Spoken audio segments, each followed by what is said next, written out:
Hello and welcome to Experiencing Love. I'm your host, Philip Jocks, and I'm so glad that you're here. I want to use this time as a quick check-in.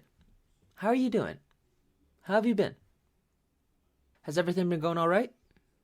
Has there been anything recently that's been a little bit challenging or getting in your way a bit? How have you been treating yourself lately? I hope you're being kind. I hope you're being helpful. I hope you're being compassionate. And I hope you know just how deserving you are of all those things. I checked in with myself just recently. I wanted to see how I was doing, how I was feeling. I've noticed that these past few days have been better than most. Not because of some result or some outcome that I'm creating, but because I've actually taken time for myself. I've taken a few days to relax a bit. And I don't mean relax in the way of not doing anything. I mean more so in the way that I'm not letting myself get super stressed. I'm not letting myself feel so pent up and upset about what I do or do not have. No, instead, I've just let myself be in the present moment, accept it all, just for right now. I think feeling those two very different sets of emotions both have their role. There have been so many times in my life that I wouldn't be able to change or I wouldn't be able to take massive steps or massive action if I wasn't feeling extremely upset, if I wasn't feeling almost resentful with myself that my life doesn't look the way I want it to look. I've also learned that it could be super hurtful to myself to stay there. I can't stay in that discontent mode forever because at a certain point, it just weighs me down. That's why I don't want you to continuously weigh yourself down. If you're always happy, well then, that may just lead to complacency. Now, I want to say, I don't think there's anything wrong with feeling any certain type of way for however long you do, because ultimately my perspective is it's up to you. How you want to feel and how you want to experience your life on a day-to-day is none of my business. If you want to make it my business and ask for support, ask for advice, then I'm happy to join. I'm happy to help. I'm happy to do what I can, but I won't make it my business. So if you want to feel that discontent feeling or you want to feel happy and complacent with where you are, then by all means do it. I'm here to help the people who do want something different and provide information and entertainment to those who just want to watch. Those who just want to take in information for later. Because know this, I do a little bit of everything. All of the sides that I just mentioned, I do it. There's stretches, periods of times where I am complacent, where I'm all right exactly where I'm at. Maybe I've pushed myself for a different length of time and I'm a little bit tired.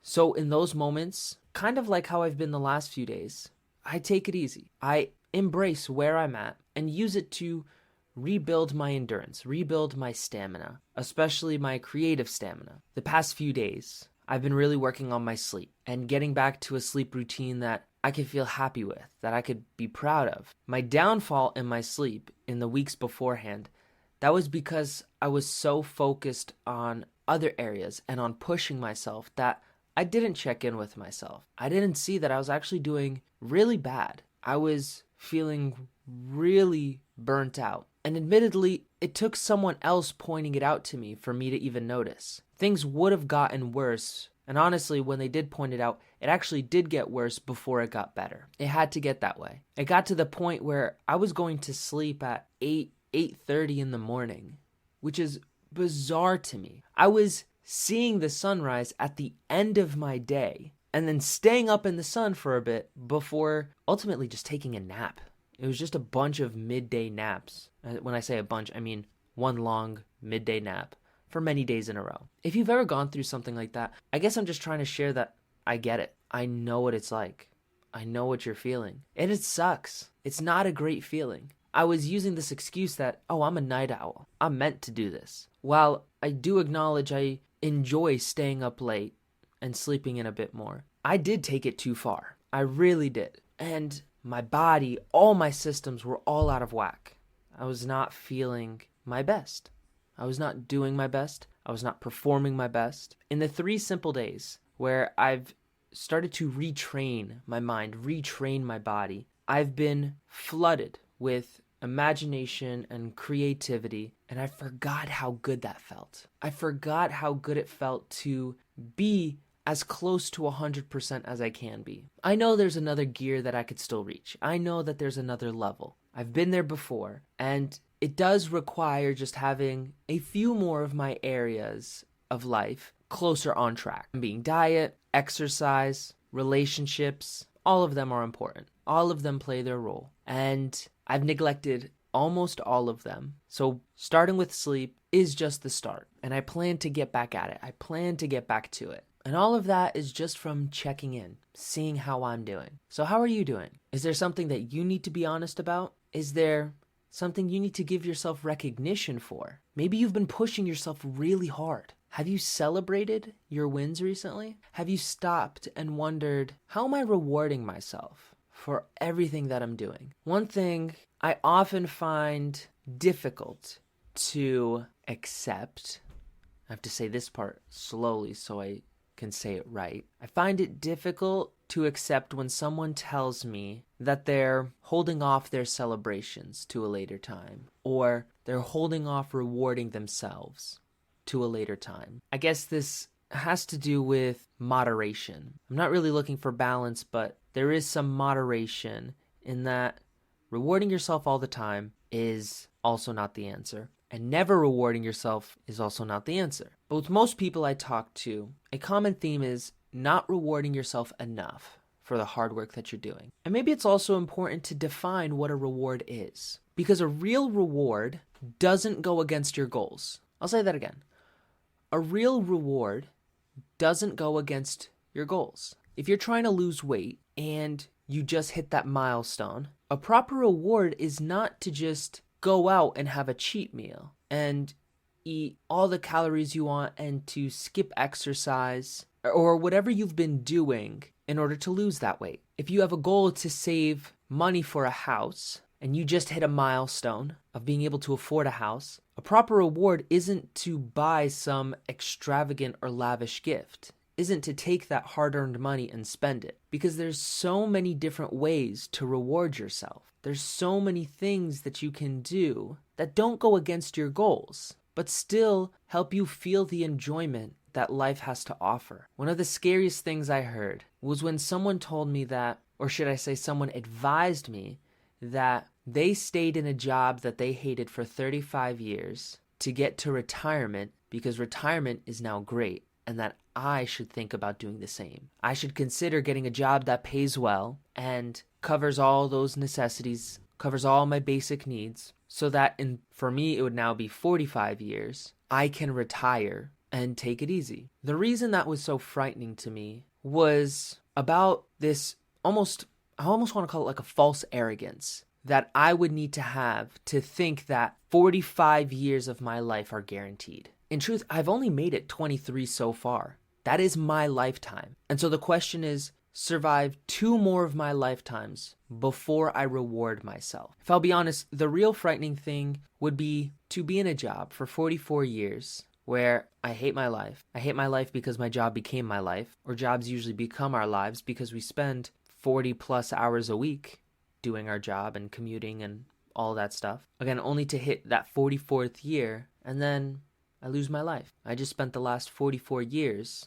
unhappy, unfulfilled. I just spent the last 44 years with regret. Maybe that last year, 2 years, it was with anticipation, but still never quite enjoying what life has to offer. Maybe that's for some people. Maybe that way of thinking works for other people. For me, I vowed to live a life without regrets. And the only times that I've ever even felt something close to regret was the moments in life when I knew my soul, my body, and my mind were telling me to do something and I didn't do it. I look at my past now and I don't regret any of it because a lot of the decisions I made were made because I lacked some knowledge or I lacked some information. Then I got the knowledge later and I made a different choice. And I accept that I needed to go down that path to learn those things. But there have been a few key pivotal points in my life where there was this opening and there was an opportunity in front of me. And without a doubt, it was terrifying to jump through that opening. But I knew in those moments that if I didn't jump, I would live in regret. Those moments taught me so much because without a doubt, jumping through those openings, my life became more difficult. It became more challenging. And there's nobody that I could blame but myself. And yet I was more fulfilled. Yet I was feeling happier. I was feeling grateful because at least in those moments, I knew that I made a decision for myself. I didn't make a decision because someone else told me to do something. I didn't make a decision to make someone else happy. I did it with this full belief that this is for me and I know this is the right path. I am still knee deep in that journey now, and I will be for the rest of my life. But I know that this way of thinking is more rare than you can imagine. And I say that because I only know a handful of people who live this way. Now, again, it's not the only way to live, and I know many other people who have many other extraordinary talents and extraordinary outcomes. But what I'm saying is that I've spent years of my life looking for people who are like me. I've spent years of my life looking for people who think like I do, who behave similar to how I do. I don't expect twins. I don't expect carbon copies of myself. But I do expect a level of relentlessness with pursuing what their vision, their purpose, their dream life is. Of course, the people that I most often see who are like this, they've already made it. These are the influencers. These are the people who've devoted their lives to helping others. These are the people who make love a pivotal part of their life instead of fear. These are the people who provide and protect. These are the people who are kind, caring, and compassionate, not to get something, but to give something. I obviously think about celebrities and influencers who seem like this, at least by the brand and the appearance they put on. But when I really think about it, I notice just how many examples there are of everyday people doing the same thing. I know they exist. I know they're out there because I exist. And I'm out here. I never kid myself to believe that I'm the only one who is the way I am. I've been on a journey. And yes, nobody's going to be exactly like me, but I know people are on their journeys. And when I meet these people and I connect with them, it's like our souls experience love at first sight. It's not that type of physical love, sexual love, that infatuation. It's more of a deep appreciation for that person and where they've been and where they're going. So where are you? Where have you been? Or let me check again. How are you doing? Are you being kind to yourself? Are you supporting yourself on your journey? Are you listening to yourself and jumping through the openings? Even if you think it's scary, even if you think that it's a dumb idea, but your soul tells you it's right. Are you jumping? Do you trust yourself? I trust you. I trust you, and I believe that when you make that jump, everything will be okay. I won't say it'll be simple. I won't say it'll be easy, but without a doubt, if you listen to that voice deep inside, it'll be 100% worth it. You deserve the life you've always imagined. With all the hard work that you're putting in, whether on yourself, in your job, in school, in your relationships, in your fitness, in your health. Maybe you're just putting in a lot of work in getting up in the morning. And I don't even mean getting up out of bed. I just mean choosing to be awake. If that's a big task for you right now, and you did it today, then let me be the first to congratulate you. Let me be the first to tell you that I'm really happy for you, and I think you should be proud. It starts with these little wins, and celebrating yourself a little bit at a time, giving yourself a reward. Go out on a walk. Say hi to someone you've never said hi to. To see a smile, give a smile, because the world deserves a little bit more of you, and you deserve to feel that love. And I think that's enough for today. I think you have a bit to think about. I think you have love to feel. And I think you have openings to jump through, whatever they may be. I hope you have a splendid rest of your day. Remember to always fill up with the love. And I look forward to seeing you in the next one. I love you.